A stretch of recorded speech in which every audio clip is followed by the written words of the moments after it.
Assalamualaikum warahmatullahi wabarakatuh. Alhamdulillahirrabbilalamin. Wabihi nasta'in ala umuri dunya waddin. Wassalatu wassalamu ala asrofil anbiya wal mursalin Sayyidina Muhammadin wa ala alihi wa sahbihi ajmain, amma ba'du. Pertama-tama saya ucapkan marhaban ya Ramadan, selamat menunaikan ibadah puasa. Semoga kita semua diberikan kesehatan, diberikan kelancaran dalam menjalankan ibadah puasa kali ini. Baiklah sahabat-sahabat Qardaf, saya di sini ingin sharing tentang kepemimpinan perempuan dalam Islam, bahwa banyak sekali perdebatan antara kepemimpinan perempuan. Permasalahan yang adanya pro dan kontra kepemimpinan perempuan, setuju dan tidak setuju tentang kepemimpinan perempuan. Boleh atau tidakkah perempuan ini memimpin?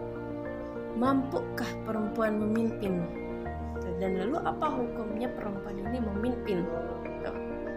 Terlebih di masyarakat kita ini masih penomorduaan perempuan, masih terjerat dan membudaya lekat sekali budaya patriarki. Padahal melihat peluang, sama-sama memiliki peluang yang sama. Perempuan dan laki-laki memiliki kesempatan yang sama. Perempuan dan laki-laki diciptakan dengan bahan yang sama. Perempuan dan laki-laki memiliki otak yang sama. Lalu apa yang membedakannya? Nah, kenapa perempuan selalu ditindas? Di sini saya akan bahas definisi kepemimpinan. Saya kutip dari Merton, kepemimpinan itu adalah suatu hubungan interpersonal di mana anggotanya menyetujui setiap anggota dengan tanpa paksaan. Yang kedua, saya kutip dari Campbell, bahwa Campbell ini tindakan memfokuskan sumber daya manusia untuk merancang peluang-peluang yang dikehendakinya. Dan saya ambil garis merahnya di sini bahwa kepemimpinan itu atau seorang pemimpin itu adalah proses mempengaruhi aktivitas kelompok orang dalam organisasi ke arah penentuan dan pencapaian tujuan organisasi. Yang sudah saya katakan di awal bahwa perempuan dan laki-laki memiliki peran yang sama, memiliki peluang yang sama, sama-sama memiliki peluang.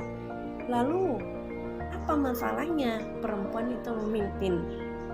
Dengan dalih ar-rijalu qawwamuna 'alan nisa, perempuan, laki-laki itu sebagai pemimpin perempuan. Masih padahal qawwamuna 'alan nisa di sini adalah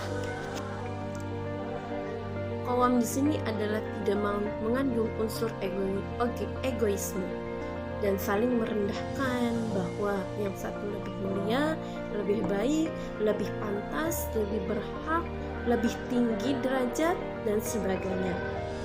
Namun di sini tafsir ayat An-Nisa ayat 34 sering digiring untuk memposisikan superioritas jenis kelamin tertentu, khususnya pada momentum suksesi kepemimpinan ini. Padahal di banyak ayat lain Allah senantiasa menekankan elemen takwa sebagai penentu kelebihan seseorang. Memang list para nabi seluruhnya diisi oleh laki-laki, namun Al-Quran juga mengisahkan sejumlah perempuan yang mendapat wahyu seperti ibu Nabi Musa alaihi salam dalam Quran surat Al-Qasas ayat 7, juga mampu berbicara dengan Jibril seperti Maryam, Quran surah Maryam ayat 16 sampai dengan 21. Begitupun secara historis, kita menemukan sosok-sosok perempuan yang memimpin secara adil baik sebelum Muhammad, yaitu Ratu Balkis, pada masa Nabi Muhammad yaitu Siti Khadijah, maupun setelah Nabi Muhammad. Ada sejumlah dinasti dan negara dalam sejarah Islam yang turut dipimpin oleh perempuan. Kepemimpinan perempuan juga sama seperti laki-laki, ada yang gagal, ada yang sukses. Bagaimanakah pandangan ulama terhadap kepemimpinan perempuan? Yang pertama, melihat perempuan tidak mempunyai hak sama sekali dalam berpolitik. Di antara dalil yang dipakai untuk menguatkan pendapat mereka adalah adanya ketentuan laki-laki adalah pemimpin. Quran surah An-Nisa ayat 32 dan 34. Quran surah Al-Baqarah ayat 228. Larangan perempuan untuk keluar rumah. Quran surah Al-Ahzab ayat 33 dan 53. Nas hadis yang mengatakan perempuan kurang akal dan agama. Hadis riwayat Bukhari Muslim. Hadis Abu Bakar ketika Rasulullah mengetahui kaum Parsi dipimpin oleh seorang perempuan, Rasulullah SAW bersabda, tidak akan bahagia suatu kaum yang menyerahkan urusannya kepada perempuan. Hadis riwayat Bukhari Muslim. Pandangan yang kedua, dari sebagian besar ulama klasik dan kontemporer, memandang perempuan memiliki hak berpolitik yang sama seperti laki-laki, kecuali memegang pucuk pemerintahan, yaitu presiden, dengan beralasan bahwa laki-laki dan perempuan mempunyai hak dan kewajiban yang sama dalam Islam. Quran surah Al-Baqarah ayat 228, Quran surah Al-Hujurat ayat 13, Quran surah At-Taubah ayat 71, dan An-Nur ayat 30 sampai dengan 31. Alasan pendapat yang kedua, bahwasannya perempuan kapabel untuk berpartisipasi dalam wilayah politik, seperti bukti sejarah tentang suksesnya Ratu Bilqis yang memerintahkan Saba. An-Naml ayat 32 sampai dengan 34. Rasulullah juga mengakui suaka politik dari kaum perempuan, seperti Ummu Hani dalam peristiwa Fath Makkah. Rasulullah juga menerima baiat kaum perempuan, juga penyebaran dakwah dengan periwayatan hadis yang dilakukan juga oleh kaum muslimah seperti Aisyah radhiyallahu anha.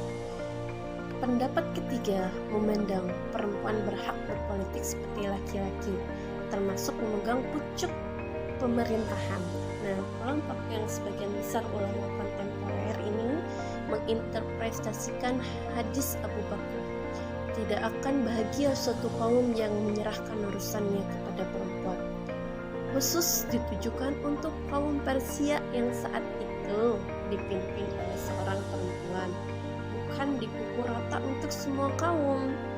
Juga mengambil dalil dari kisah sukses Ratu Bilqis yang diceritakan dalam Al-Quran, Quran surah An-Naml ayat 32 sampai 34, serta realita suksesnya pemimpin perempuan seperti Margaret Thatcher, Indira Gandhi, Sajara Tudur yang menghalau tentara salib masuk Mesir, bahkan kerajaan Aceh pernah dipimpin oleh perempuan.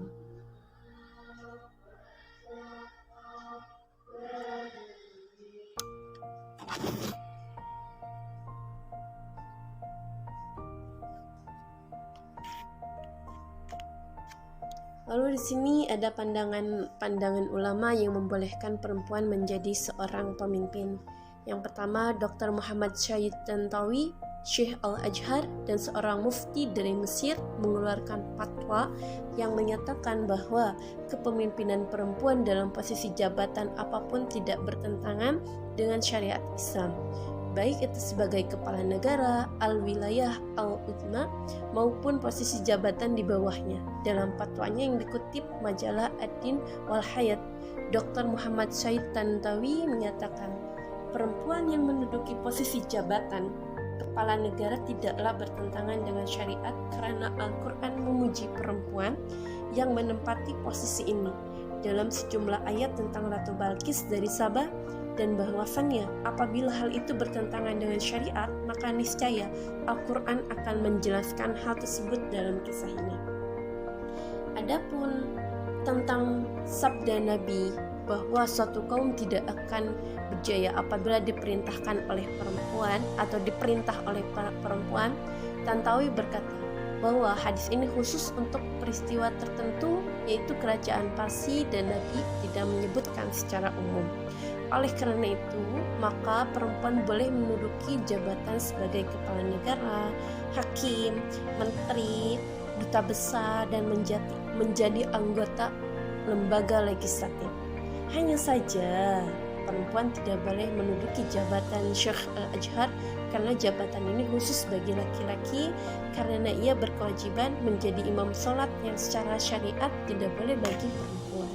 Namun, Yusuf Yusuf Qaradawi juga menegaskan bahwa perempuan yang bekerja di luar rumah harus menaati aturan yang telah ditentukan oleh syariat Islam, seperti tidak boleh ada khalwat berduaan dalam ruangan tertutup dengan lawan jenis yang bukan mahram. Harus tetap menjaga perilaku Islami dalam berpakaian, berkata, berperilaku, dan lain. Ali Jum'ah Muhammad Abdul Wahab menyatakan bahwa dalam sejarah Islam telah banyak pemimpin perempuan, tercatat lebih dari 90 orang muslimah yang pernah menjabat sebagai hakim dan kepala daerah, terutama di zaman Kesultanan Utsmaniyah. Nah, menurut Ali Jum'ah Muhammad Abdul Wahab, keputusan seorang perempuan untuk memegang jabatan politik adalah keputusan pribadi antara suaminya dan dirinya sendiri. Jadi perempuan dan laki-laki memiliki hak berpolitik yang sama, memiliki kesempatan yang sama. Laki-laki hanya boleh mendominasi ketika sholat dan hanya menjadi imam sholat saja, pemimpin ketika sholat. Selebihnya ketika kita berada di sosial dan budaya diperbolehkan. Itu hanya pengantar saja. Selebihnya saya mohon maaf bila ada kesalahan. Wallahul muwaffiq ila aqwamit thoriq. Wassalamualaikum warahmatullahi wabarakatuh.